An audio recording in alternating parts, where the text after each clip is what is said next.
Jail হত্যা দিবসে বঙ্গবন্ধু ও জাতীয় চার নেতার প্রতি প্রধানমন্ত্রীর শ্রদ্ধা। বললেন, স্বাধীনতার সপক্ষের শক্তিকে ধ্বংস করতেই চার নেতাকে হত্যা করা হয়।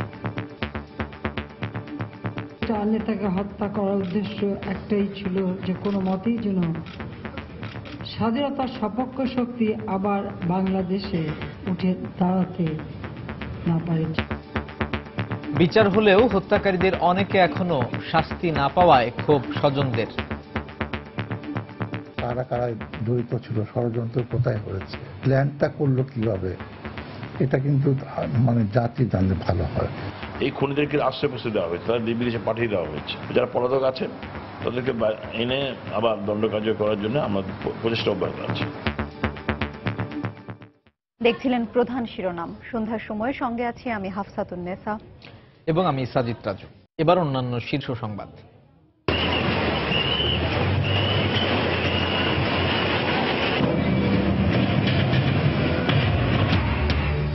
পঞ্চাশ বছর পর মুক্ত করা হলো স্বাধীনতা বিরোধী পূর্ব পাকিস্তানের সাবেক গভর্নর মোনায়েম খানের দখল করা 10 কাঠা জমি। এ ধরনের জায়গা বরাদ্দ বাতিলের দাবি। ব্রাহ্মণবাড়িয়ায় হামলা চালাতে স্থানীয় আওয়ামী লীগ নেতাদের উস্কানির ভিডিও ফুটেজ এখন হাতে হাতে। পুলিশের আরও তৎপর হওয়া উচিত ছিল বললেন স্বরাষ্ট্রমন্ত্রী।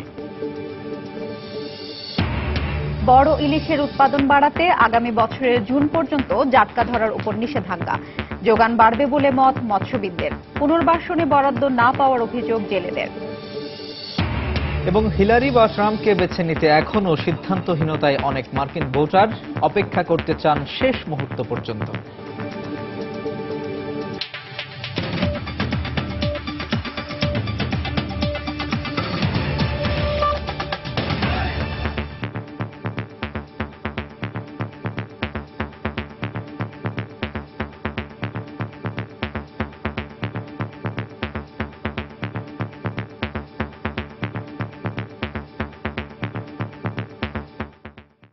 স্বাধীনতার সপক্ষে শক্তি যেন ক্ষমতায় যেতে না পারে, সে কারণেই জাতীয় চার নেতাকে হত্যা করা হয়েছিল বলে মন্তব্য করেছেন প্রধানমন্ত্রী শেখ হাসিনা। রাজধানীর খামারবাড়িতে কৃষিবিদ ইনস্টিটিউট মিলনায়তনে জেল হত্যা দিবসের স্মরণ সভায় কথা বলেন তিনি। প্রধানমন্ত্রী বলেন, এদেশে কোনো জঙ্গি সন্ত্রাসী থাকতে পারবে না এবং তাদের দোসরদেরও বিচারের আওতায় আনা হবে। যে কোনো চ্যালেঞ্জ মোকাবিলার ক্ষমতা বাংলাদেশে রয়েছে বলে মন্তব্য করেন প্রধানমন্ত্রী শেখ হাসিনা।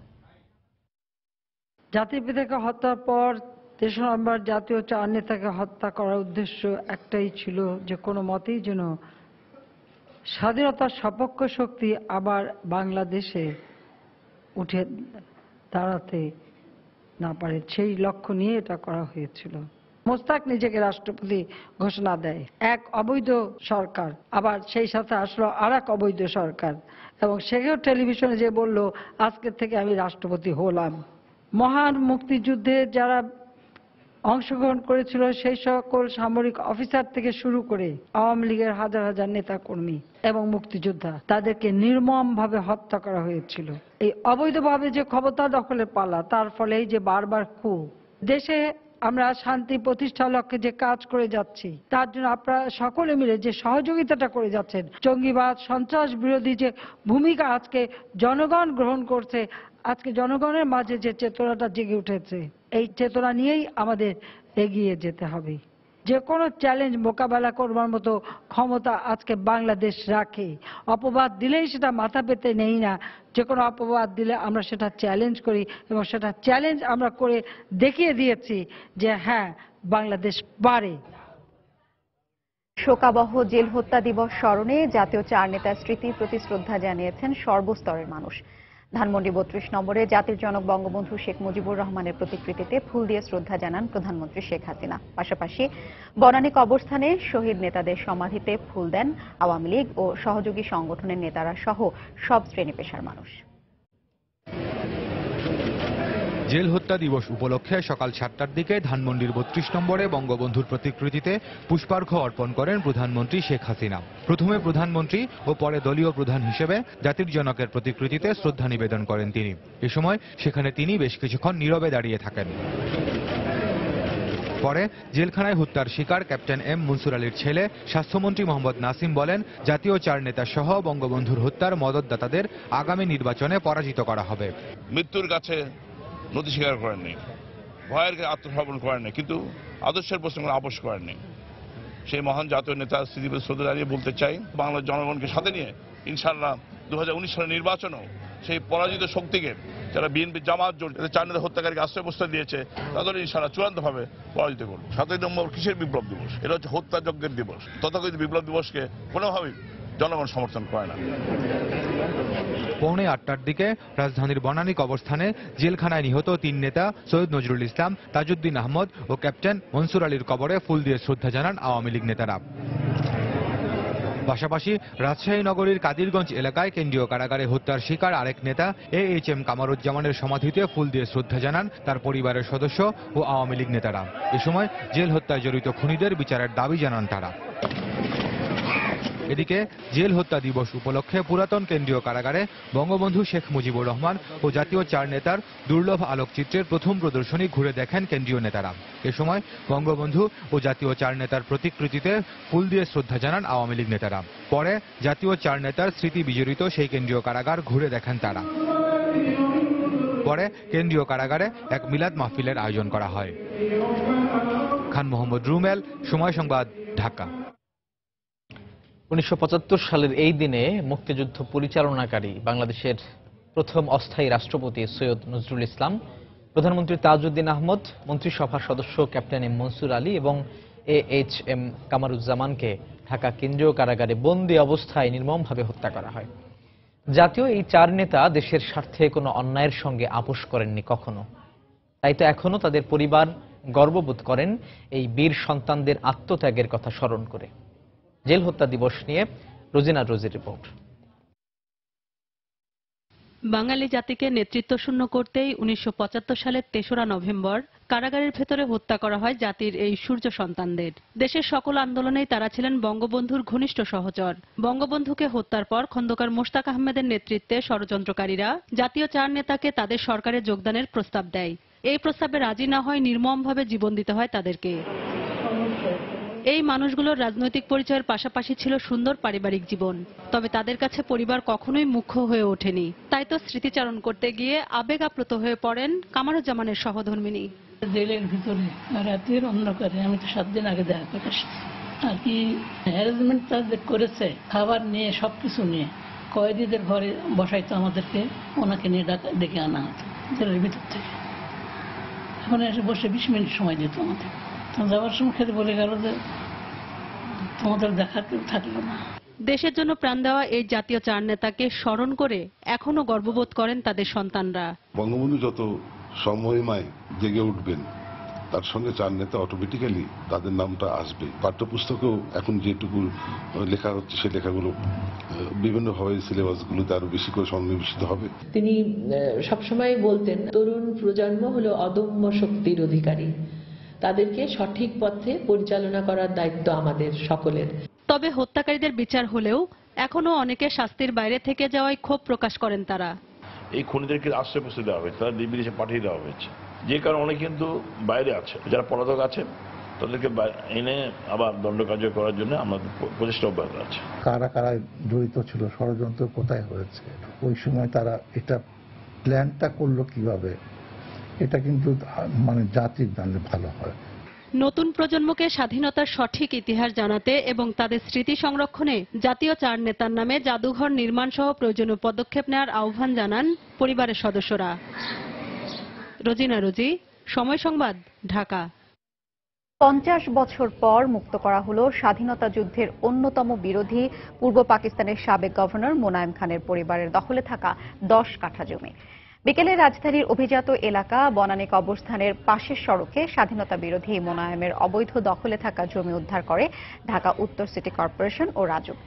এ সময় দেশ বিরোধীদের দখলে থাকা এসব জমি বরাদ্দ বাতিলের পাশাপাশি কেন এত বছর এসব জমি দখলমুক্ত করা হলো না সে বিষয়ে তদন্তের দাবি জানান মেয়র আনিসুল হক। রাজধানীর উপকণ্ঠে অভিজাত বনানী এলাকার 27 নম্বর প্রধান সড়কের 10 কাঠার এই জমিটি 5 দশক ধরে দখল করে রেখেছিল পূর্ব পাকিস্তানের সাবেক গভর্নর মোনায়েম খান ও তার বংশধররা। ইতিহাস মোনায়েম খানকে বাংলাদেশের স্বাধীনতার সবচেয়ে বড় শত্রু হিসেবে আখ্যায়িত করলেও এত বছর সেখানে দেদারসে ব্যবসা করে আসছিল তার সন্তানরা। তবে দেরিতে হলেও বৃহস্পতিবার বিকেলে অবৈধভাবে দখল করে রাখা জমিটি উদ্ধার করে ঢাকা উত্তর সিটি কর্পোরেশন ও রাজুক। মাটির সাথে গুঁড়িয়ে দেওয়া হয় রাজুকের জমি দখল করে দেশবিরোধী মোনায়েমের গড়া স্থাপনা। সীমানার বাইরের যে জমিটা দীর্ঘদিন 10 কাঠা জমি দীর্ঘদিন যাকে অবৈধভাবে দখল করেছিল, সেই জমিটা আমরা সিটি কর্পোরেশনের পক্ষ থেকে আজকে আমরা দখলমুক্ত করে আমরা আমাদের দখলে নিচ্ছি আর কি। তো তাদের কাছে বরাদ্দ হয়েছিল ধরেন 50 বছর আগে, তা তো আমরা জানি না কি জন্য বরাদ্দ হয়েছিল। সরকারের জায়গা দখল করে যারাই ভোগবিলাস করছে তাদের কাউকে ছাড় দেওয়া হবে না বলে ঘোষণা দেন মেয়র আনিসুল। এছাড়া এ ধরনের ব্যক্তির নামে বরাদ্দকৃত জায়গা বাতিলেরও দাবি জানান তিনি। আমাদের যে প্রাক্তন গভর্নর ছিলেন মোনায়েম খান, তার নামে নাকি এই জমিটি আছে। বাংলাদেশের স্বাধীনতা যুদ্ধের বিরুদ্ধে যারা দাঁড়িয়েছিলেন তাদের কারো নামে হয়, সেটি এখনই ক্যান্সেল করা হোক। এর সঙ্গে ইনভেস্টিগেশন হোক গত 50 বছর থেকে কেন এই সব সংস্থা এই জমিটি ব্যাপারে কোনো মনোযোগ দেয়নি। ঢাকা শহরের শত শত বিঘা জমি আমরা দখল করে রেখেছি। রিকোয়েস্ট করছি, সাধারণ মানুষের জমি ছেড়ে দেন। বিভিন্ন ক্ষমতাবান ব্যক্তির দখলে থাকা রেলওয়ে সহ সরকারি সকল সংস্থার জমিগুলো উদ্ধার করতে একটি কমিশন গঠনেরও দাবি জানান উত্তরের মেয়র। মাহমুদ রাকিব, সময় সংবাদ, ঢাকা। সন্ধ্যার সময় আরো থাকছে। স্থায়ীভাবে দখলমুক্ত করা যাচ্ছে না রাজধানীর ফুটপাত। দুর্ভোগে নগরবাসী, হকার বান্ধব ফুটপাত নির্মাণের পরামর্শ। সম্ভাব্যতা যাচাইয়ের আশ্বাস দক্ষিণের মেয়রের।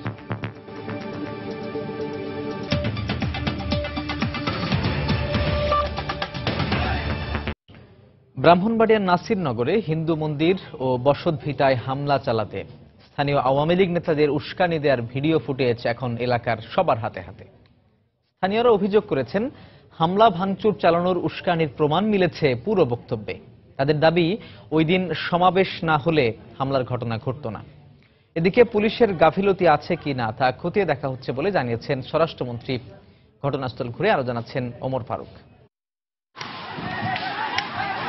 নাসিরনগরের অন্তত 15টি মন্দির ও শতাধিক হিন্দু বসতভিটায় হামলা ও তার আগে আয়োজিত সমাবেশের মোবাইলে ধারণ করা ছবি এখন ব্রাহ্মণবাড়িয়ার মানুষের হাতে হাতে। তাতে আওয়ামী লীগের নাসিরনগর উপজেলা সেক্রেটারি ও উপজেলা চেয়ারম্যান এটিএম মনিরুজ্জামানের বক্তব্য রাখার প্রমাণ মেলে।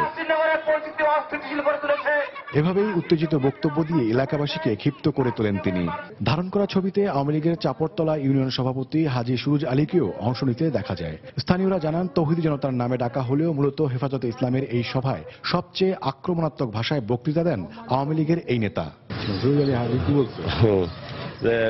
এটা সুষ্ঠু বিচার চাই, ফাঁসি চাই, প্রয়োজন আমরা এই কি একটা দিনে খারাপ ব্যবহার করছে, এটা কোনো উত্তর বক্তব্য দিয়েছে সুরুজের হাজি চাপড়তলার।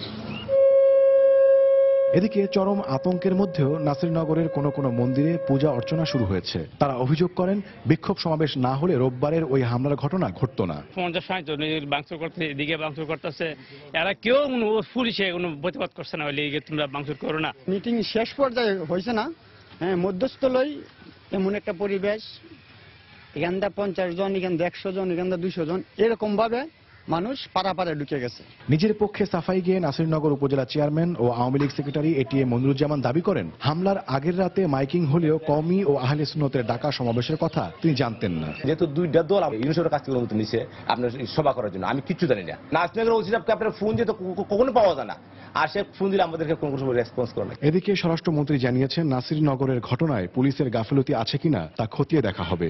আমরাও দেখেছি আমাদের কোনো গ্যাপ ছিল কিনা, পুলিশ বাহিনীর সেই কর্মকর্তার সে আরেকটু তৎপর হতে পারত, সেই জন্য তাকে আমরা প্রত্যাহার করেছি। অবশ্যই আমরা ভালোভাবে কন্ট্রোল করেছি, সেই ঘটনার তাৎক্ষণিকভাবে আমরা ব্যবস্থা নিয়েছি। 30 অক্টোবরের ঘটনা চিরচেনা পরিবেশ ও মানুষ সম্পর্কে বিশ্বাসের ভিতটাই নাড়িয়ে দিয়েছে বলে জানালেন হিন্দু সম্প্রদায়ের মানুষেরা। নাসিরনগরে হিন্দু মন্দির ও বসতভিটায় বর্বর হামলার জন্য পুলিশ প্রশাসন এবং সিভিল প্রশাসনের ব্যর্থতাকে দায়ী করা হচ্ছে। পাশাপাশি এই এলাকায় ভোট ব্যাংক হিসেবে পরিচিত হিন্দু সম্প্রদায়কে রক্ষায় এগিয়ে না আসায় আওয়ামী লীগেরও সমালোচনা করছেন ভুক্তভোগীরা। ওমর ফারুক, সময় সংবাদ, নাসিরনগর, ব্রাহ্মণবাড়িয়া। মৎস্য ও প্রাণী সম্পদ মন্ত্রী দাবি করেছেন, ব্রাহ্মণবাড়িয়ায় হামলার ঘটনায় বহিরাগতরা জড়িত। দুপুরে ক্ষতিগ্রস্ত এলাকা পরিদর্শন শেষে মন্ত্রী দুঃখ প্রকাশ করে বলেন, দোষীদের শাস্তি হবে। গত রবিবার দিন যে ঘটনা ঘটেছে সেটা আমাদের কল্পনা এবং আমাদের আন্দাজের বাইরে ছিল। আমি আপনাদের কাছে দুঃখ প্রকাশ করছি। হেফাজত বা বুজুর্গ পাবিতন করে না। গোয়েন্দা রিপোর্ট হচ্ছে প্যান্ট শার্ট পরা এই যুবকরা কানা। 7 নভেম্বর দেশের জনগণ মানে কি মানে না তা দেখার জন্য সরকারকে সমাবেশের অনুমতি দেওয়ার আহ্বান জানিয়েছে বিএনপি। সকালে নয়াপল্টনের বিএনপির কেন্দ্রীয় কার্যালয়ে দলের সিনিয়র যুগ্ম মহাসচিব রুহুল কবির রিজভী কথা জানান। তিনি বলেন, গণতান্ত্রিক পরিবেশ ফিরিয়ে দিলেই জনগণের মতামত বোঝা যাবে। যেদিন সত্যিকার অর্থে জনগণের রায় পাওয়া যাবে সেদিনই বুঝতে পারবেন যে 7ই নভেম্বর জনগণ বিশ্বাস করে কিনা। আপনারা অনুমতি দিয়ে দেখেন যে এখানে জনগণ আসছে কি। জনগণ যদি না আসে তাহলে জনগণ এটা গ্রহণ করছে না। আর যদি জনগণের ঢল নামে তাহলে বুঝতে হবে যে এই কর্মসূচিকে জনগণ অন্তঃকরণে হৃদয়ের মধ্যে কিভাবে তারা ধারণ করে। সুতরাং জনগণের কথা বলে তামাশা সৃষ্টি না করে গণতন্ত্রের যে শর্ত সেটাকে আপনারা পালন করুন, ওটাকে নিশ্চিত করুন। মোবাইল ফোন অপারেটর সিটি সেলকে দ্রুতই তরঙ্গ বরাদ্দ দেওয়ার নির্দেশ দিয়েছেন আপিল বিভাগ। একই সঙ্গে 19 নভেম্বরের মধ্যে কোম্পানিটিকে বিটিআরসির পাওনার 100 কোটি টাকা পরিশোধেরও নির্দেশ দেওয়া হয়েছে। সকালে প্রধান বিচারপতি এস কে সিনহার নেতৃত্বে আপিল বিভাগের 4 সদস্যের বেঞ্চ এই আদেশ দেন। সেই সঙ্গে পাওনা সংক্রান্ত বিরোধ নিষ্পত্তিতে 3 সদস্যের কমিটি গঠনেরও নির্দেশ দিয়েছেন আপিল বিভাগ। গত মঙ্গলবার সিটি সেলের তরঙ্গ বরাদ্দ স্থগিত করে বিটিআরসির সিদ্ধান্তের বিরুদ্ধে সিটি সেলের করা আপিলের শুনানি শেষে আদালত আদেশের আজকের দিন ধার্য করেন। এর আগে গত 21 অক্টোবর রাজস্ব বকেয়া থাকায় সিটি সেলের তরঙ্গ বরাদ্দ বাতিল করে বিটিআরসি। পরে এই সিদ্ধান্তের বিরুদ্ধে উচ্চ আদালতে আপিল করে সিটি সেল। সন্ধ্যার সময় আরো থাকছে। আগামী 13 থেকে 15 জানুয়ারি হবে বিশ্ব ইজতেমা। দ্বিতীয় পর্ব 20 জানুয়ারি। যানজট নিরসনে নেওয়া হবে বিশেষ ব্যবস্থা।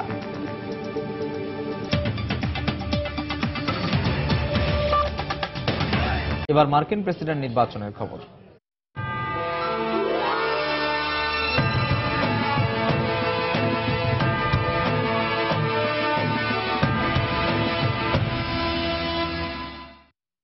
মার্কিন প্রেসিডেন্ট নির্বাচনের মাত্র দিন 5 বাকি থাকলেও হিলারি নাকি ট্রাম্প কাকে ভোট দেবেন এ নিয়ে সিদ্ধান্ত নিতে পারেনি বহু ভোটার। যুক্তরাষ্ট্রের এ ধরনের দোদুল্যমান অঙ্গরাজ্যগুলোর মধ্যে একটি নিউ হ্যাম্পশায়ার। এখানকার ভোটারদের বিশেষ কোনো দলের প্রতি সমর্থন না থাকলেও দেশের জন্য ভালো এমন একজনকেই প্রেসিডেন্ট হিসেবে বেছে নিতে চান তারা। আর সেক্ষেত্রে হিলারি নাকি ট্রাম্প কাকে দেবেন নিজের মূল্যবান ভোটটি সে বিষয়ে সিদ্ধান্ত নিতে তারা অপেক্ষা করতে চান শেষ মুহূর্ত পর্যন্ত। নিউ হ্যাম্পশায়ার থেকে আরো জানাচ্ছেন তুষার আব্দুল্লাহ। সুইং স্টেট বা ব্যাটলফিল্ড অঙ্গরাজ্যের তালিকা রয়েছে নিউ হ্যাম্পশায়ার, এবং এখানে ডেমোক্রেট বা রিপাবলিকানদের পাশাপাশি মুক্ত ভোটারও রয়েছে যারা এখনো সিদ্ধান্ত নিতে পারেনি যে তারা কোন পক্ষকে ভোট দিবে। আমি এখনো ডিসাইডেড না, শেষ মুহূর্তে ডিসাইড করব, কারণ আমাদের এখানে সেভাবে কোনো পার্টি অ্যাফিলিয়েশন নাই। যে ইন্ডিপেন্ডেন্ট হচ্ছে যে আমি ডিসাইড করব কাকে ভোট দিব, এটা দেশের ভালোর জন্য। মানে আমি কোনো দলকে সাপোর্ট করি না, যেটা দেশের জন্য ভালো করবে সেটাকেই সাপোর্ট করব। প্রেসিডেন্ট যে নির্বাচন হতে যাচ্ছে সেই নির্বাচনে যে 11টি অঙ্গরাজ্য রয়েছে যার উপর নির্ভর করবে যে 11টি অঙ্গরাজ্যের মধ্যে কতটি হিলারির পক্ষে যায় এবং কতটি ডোনাল্ড ট্রাম্পের পক্ষে যায়। স্থানীয় ভোটাররা বলছেন যে হিলারির পক্ষে যেখানকার সংখ্যালঘু যারা আছে তারা হিলারির পক্ষে থাকলেও শেষ মুহূর্তে এসে তারা ভাবছেন যে হিলারির যে ইমেল সার্ভারের যে এফবিআই যে তদন্তের কথা বলেছে তারপর কিন্তু হিলারির অবস্থান আরো কিছুটা নাজুক হয় এই নিউ হ্যাম্পশায়ারে। মোটামুটি মুক্ত ভোটার যারা প্রায় সিদ্ধান্ত নিয়ে ফেলতে যাচ্ছিলেন যে হিলারিকে ভোট দিবেন তারা এখন আবার দ্বিধার মধ্যে পড়ে গিয়েছেন যে তারা কি নিশ্চিতভাবেই হিলারিকে ভোট দিবেন নাকি ডোনাল্ড ট্রাম্পের দিকে যাবেন। হিলারি আগেই ছিল, কিন্তু লাস্ট ফ্রাইডে থেকে যে এফবিআই যে ইমেলে দিয়ে এটা করলো ওই জন্যই আসলে মানুষ কনফিউজ। এবং আরেকটি বিষয় এখানে এসে জানা গেল যে রিপাবলিকান এবং ডেমোক্রেট এই দুই শিবিরে কিন্তু দুই ভাগে বিভক্ত। এই দুটি শিবিরের ভিতরকার যে বিভক্তি, এই বিভক্তিটি শেষ পর্যন্ত কিন্তু নির্বাচনের ফলাফলে একটা বড় প্রভাব রাখতে পারে। দুটি শিবিরের যে ভেতরকার দ্বন্দ্ব, এই দ্বন্দ্বর সংকট হয়ে দেখা দিতে পারে যে 8 নভেম্বরের নির্বাচন, এবং এই দ্বন্দ্ব থেকে যে দলটি যতটা এই দ্বন্দ্ব কাটিয়ে উঠতে পারবে তার দিকেই আসলে নির্বাচনের ফলাফল যাবে বলে মনে করছেন নিউ হ্যাম্পশায়ার এর ভোটাররা। নিউ হ্যাম্পশায়ারের নাসুয়া থেকে তুষার আব্দুল্লাহ। জিয়া চ্যারিটেবল ট্রাস্ট দুর্নীতি মামলায় 10 নভেম্বর খালেদা জিয়ার পক্ষে দুদকের তদন্তকারী কর্মকর্তাকে পুনরায় জেরার দিন ধার্য করেছেন আদালত। সকালে উচ্চ আদালতের আদেশের পরিপ্রেক্ষিতে রাজধানীর বকশীবাজারে স্থাপিত তৃতীয় বিশেষ জজ আবু আহমেদ জমাদারের আদালত এ তারিখ নির্ধারণ করেন। এদিকে একই আদালতে জিয়া অরফানেজ ট্রাস্ট দুর্নীতি মামলার তদন্ত কর্মকর্তাকে জেরা করেন আসামি পক্ষের আইনজীবী।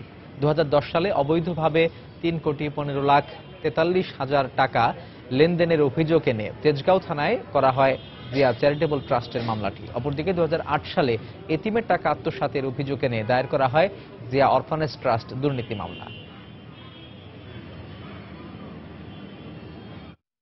বছর বছর নিয়মিত বিরতিতে হকার উচ্ছেদ করেও স্থায়ীভাবে দখলমুক্ত করা যাচ্ছে না রাজধানীর ফুটপাত।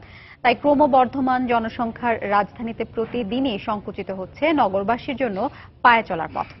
বারবার উচ্ছেদের মাধ্যমে অর্থ অপচয় না করে হকার বান্ধব ফুটপাত নির্মাণের পরামর্শ দিয়েছেন নগর পরিকল্পনাবিদরা। অন্যদিকে ফুটপাত নির্মাণে নতুন পরিকল্পনার কথা জানিয়েছেন ঢাকা দক্ষিণ সিটি কর্পোরেশনের মেয়র সাইদ খোকন। শফিক মাহমুদের রিপোর্ট।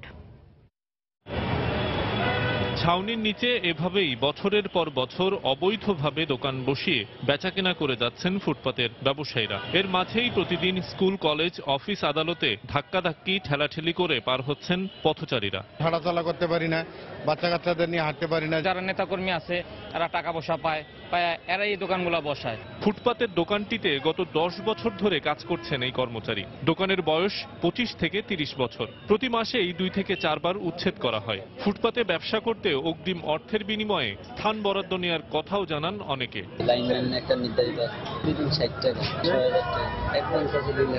যতই কষ্ট করি একমাত্র পেটের জন্যই করি, হয়তো এটা না করলে আমাদের চিন্তাই করতেই তো। কেবল হকারই না, ফুটপাতে বসতিও গড়ে তুলেছেন ভাসমান মানুষ। রাজধানীর 400 কিলোমিটার ফুটপাতের 82 ভাগই হাঁটার অনুপযোগী হয়ে যাচ্ছে বলে গবেষণায় বলছে বেসরকারি সংস্থা। আর এভাবেই প্রতিদিন নগরবাসীর জন্য যে চলাচলের ফুটপাতের জায়গা সেটি সংকুচিত হচ্ছে। তাই বিশেষজ্ঞরা বলছেন সমন্বিত উদ্যোগের মাধ্যমেই এই সমস্যার সমাধান করা সম্ভব। পরিচ্ছন্ন এবং অব্যবহৃত জায়গাটিকে যদি তারা হকারদের জন্য বরাদ্দ করত তাহলে, এবং তাদেরকে কিছু নিয়ম কানুনের মধ্যে বলতো যে এই জায়গাটা হয়তো নোংরা করা যাবে না, হকার কখনোই ওই ফুটপাতটা ব্যবহারকে বাধাগ্রস্ত করতেন না। মানবিক কারণে হকারদের পুরোপুরি উচ্ছেদ করা যাচ্ছে না বলে জানিয়েছে ঢাকা দক্ষিণ সিটি কর্পোরেশনের মেয়র। উচ্ছেদ করে আসলে আমরা সত্যিকারভাবে কিন্তু সেটাকে খালি করে ধরে রাখতে পারিনি। আমরা বলেছি যে রাস্তাতে আমরা বসতে দেব না, রাস্তাগুলো আমরা পরিচ্ছন্ন এবং ফ্রি রাখতে সমর্থ হয়েছি। এছাড়াও এলিভেটেড ওয়াকওয়ে নির্মাণের কথাও জানান সিটি মেয়র। শফিক মোহাম্মদ, সময় সংবাদ, ঢাকা। মা ইলিশ রক্ষায় অবরোধ কর্মসূচি শেষ হবার সাথে সাথেই বড় ইলিশের উৎপাদন বাড়াতে জাটকা ধরার নিষেধাজ্ঞা শুরু হয়েছে। নভেম্বর থেকে আগামী বছরের জুন পর্যন্ত এই নিষেধাজ্ঞা বহাল থাকবে। সরকারের নেওয়া এমন সিদ্ধান্ত কার্যকর হলে বাজারে ইলিশের যোগান বাড়বে বলে মত মৎস্যবিদদের। তবে পটুয়াখালীর জেলেদের অভিযোগ, নিষেধাজ্ঞার সময় তাদের পুনর্বাসনে সরকারের দেয়া বরাদ্দের বেশিরভাগই তারা পান না। অবশ্য প্রকৃত জেলেরা যাতে সরকারি সাহায্য পায় সে ব্যাপারে ব্যবস্থা নেয়ার আশ্বাস দিয়েছেন জেলা মৎস্য কর্মকর্তা। মোহাম্মদ মনির হোসেনের পাঠানো তথ্য ও সুজন দামের ছবি নিয়ে ডেস্ক রিপোর্ট। দেশে আমিষের পরিমাণ বাড়াতে মা ইলিশ রক্ষায় বিগত বছরগুলোতে সরকারের নেয়া নানা কর্মসূচি আলোর মুখ দেখে। তাই এবার অবরোধ কর্মসূচি 15 দিনের পরিবর্তে 22 দিন করা হয়। পাশাপাশি বড় ইলিশ উৎপাদনের লক্ষ্যে সরকারের দীর্ঘমেয়াদী পরিকল্পনা হিসেবে দেশের সব নদী ও সমুদ্রে জাটকা ধরা নিষিদ্ধ করা হয়েছে।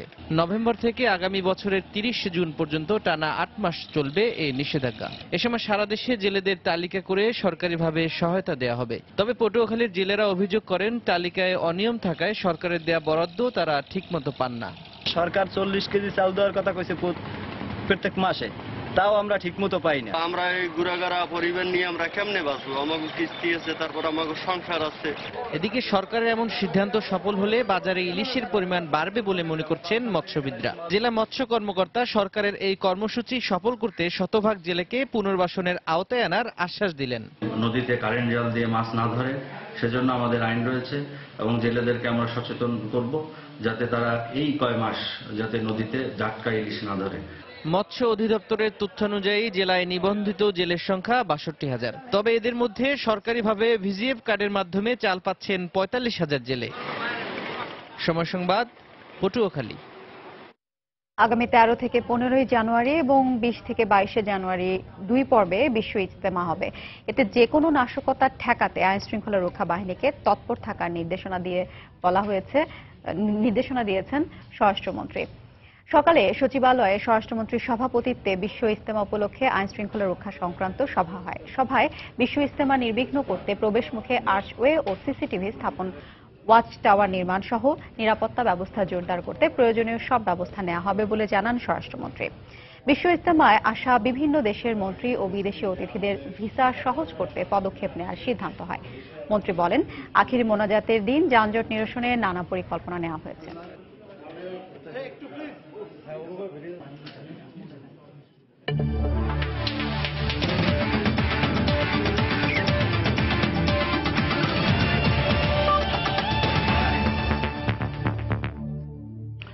বাংলাদেশ ক্রিকেট লিগ বিপিএল প্রসঙ্গ। শুক্রবার আনুষ্ঠানিকভাবে মাঠে গড়াবে দেশের জনপ্রিয় ক্রিকেট আসর বাংলাদেশ ক্রিকেট লিগ বিপিএল। উদ্বোধনী ম্যাচে বেলা 2:30টায় রাজশাহী কিংসের মুখোমুখি হবে বর্তমান চ্যাম্পিয়ন কুমিল্লা ভিক্টোরিয়ান্স। সন্ধ্যা 7টায় রংপুর রাইডার্সের প্রতিপক্ষ খুলনা টাইটান্স। মিরপুরের একাডেমি মাঠে শেষ মুহূর্তের প্রস্তুতি নিয়েছে বর্তমান চ্যাম্পিয়ন কুমিল্লা। এদিন ব্যাটিং ও বোলিংয়ে কুমিল্লার ক্রিকেটাররা বেশি মনোযোগী ছিলেন।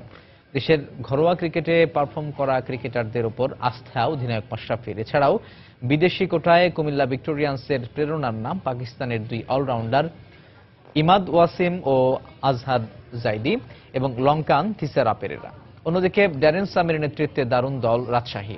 জাতীয় দলে সাব্বির রহমান ছাড়াও আছেন ঢাকা টেস্ট জয়ের নায়ক মেহেদী মিরাজ। অনুশীলন শেষে সাংবাদিকদের কাছে ম্যাচ পরিকল্পনা তুলে ধরেন কুমিল্লার অধিনায়ক মাশরাফি বিন মুর্তজা। প্রথম ম্যাচটা ভেরি ইম্পর্টেন্ট। যদি ভালো স্টার্ট পাই তাহলে তোমার মোমেন্টামটা সাথে থাকলে সামনের ম্যাচগুলো খেলতে কিছুটা হলেও সহজ হবে। এটাই মাঠে অনফিল্ডে কারা ভালো খেলছে এটা ডিপেন্ড করে, কারণ টি-20তে আপনি সবসময় বেস্ট সাইড নিয়ে খেললেই যে চ্যাম্পিয়ন হবেন বা ভালো খেলবেন এরকম আশা করাও ঠিক না বা হয়ও না। সো অনফিল্ডে যারা ভালো খেলবে তারাই ভালো করবে। শান্ত রিসেন্ট ফর্ম খুব ভালো, আলামিনও অ্যারাউন্ড প্রায় 700-র মতো রান করেছে ঢাকা লিগে এবার। সো আরও কিছু প্লেয়ার আছে, সৈকত আছে, নাহিদ আছে, এবার খুব ভালো পারফর্ম করেছে লিগে। সো বেশ কিছু ভালো ইয়াং প্লেয়ার আছে। সন্ধ্যার সময়ে পর্যায়ে শীর্ষ সংবাদ জানিয়ে দিচ্ছি আরেকবার। স্বাধীনতার সপক্ষের শক্তি যাতে ক্ষমতায় আসতে না পারে সেজন্যই 4 নেতাকে হত্যা করা হয়। জেল হত্যা দিবসে প্রধানমন্ত্রী। বঙ্গবন্ধু ও জাতীয় 4 নেতার প্রতি বিনম্র শ্রদ্ধা।